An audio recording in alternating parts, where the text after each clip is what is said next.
Carlos, not only does he look the part, he towers over everyone. He doesn't look like a fighter.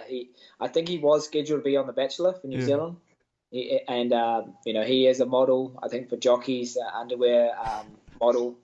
This guy, he doesn't look like a fighter, but he is lethal. He's had so many kickboxing fights. In New Zealand, there's a show called King of the Ring, pretty world renowned. Israel's won it 3 times, and Carlos has won it twice. So King of the Ring, you fight 3 times in one night.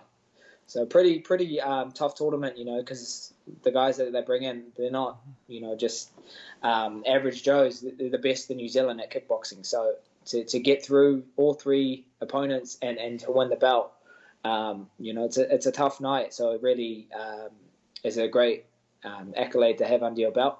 So now with Carlos having 2 of those belts, I think he did a heavyweight and light heavyweight, and then being on the contender series, getting a finish right in front of Dana White. He's definitely got the hype train on board.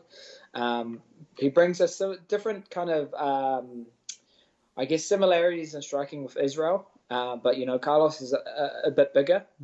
He's built more like a rugby player than a fighter.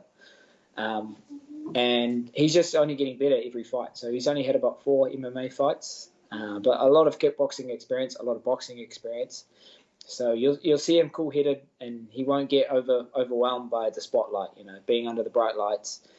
He's used to this. He's done this so many times. Being Israel's one of Israel's main sparring partners, and especially being a heavier weight at our gym, he spars a lot of the boxers like Junior Farr, who's getting ready for his fight this weekend. I'm expecting him to come out, doing what Carlos does, getting highlight reel finishes and living up to the expectations and even surpassing it. This guy's built for the sport and built for the spotlight. So I can't wait to see him. He's a good friend of mine, and in my last fight, I was roommate. He came over with us to Fight Island, and he was one of my roommates, and just good energy to have around. So positive, so I guess so contagious as energy. You can really feed off it. And going into fight week, you want to be having no doubt in the back of your mind, and he really helps with all of that kind of stuff. So it'll be cool to be over there with him as well as Izzy. 2 of the most confident people I know, and then having our fight team there, Eugene and Andre and Twist and our nutritionist and all that. So with all these big fights, you want routine stuff that you're used to, and even with all these COVID restrictions and stuff, we're still able to get the main team there and keep it as normal as we can. So I'm looking forward to it.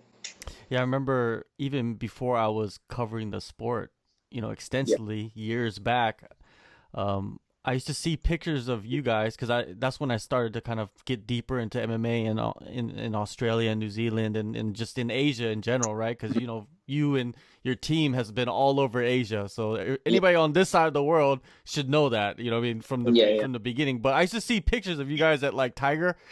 And Carlos would be in the picture, but I would never know who he was. But he stands out because he just doesn't look like you say. He doesn't look like he looks like a model. So I was like, who's that guy? And then years later, someone tells me, oh, that's Carlos. He's he won King of the Ring and explained the whole thing to me, and I'm just like, wow, man. I wonder when he's gonna get his chance. But here we are, man. We're stepping into the door right now. So that's the thing about our gym. We don't put them in too early.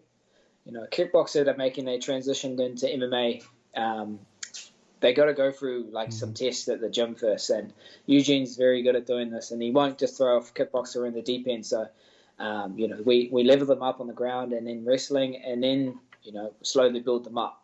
And then when they make their MMA debut and slowly get closer to the UFC, they're more than ready. They're not just getting in there and then being told, let's see what you got. They've already been on the cusp for years. So, another one that's right on the edge of getting signed, Blood Diamond. Oh, yeah. Another one that's from kickboxing converted to MMA. There's so many more of these guys that are so many experience in their kickboxing fights and boxing, and now that they want a new challenge in MMA, and they just learn so much more faster because their bodies They know that what their body's capable of, and where it's dangerous and where it isn't. And once they get in their comfort zone, these guys, they're dangerous, and they can put anyone away. So it's exciting for our gym. For 2021, there'll be definitely a few more in the UFC.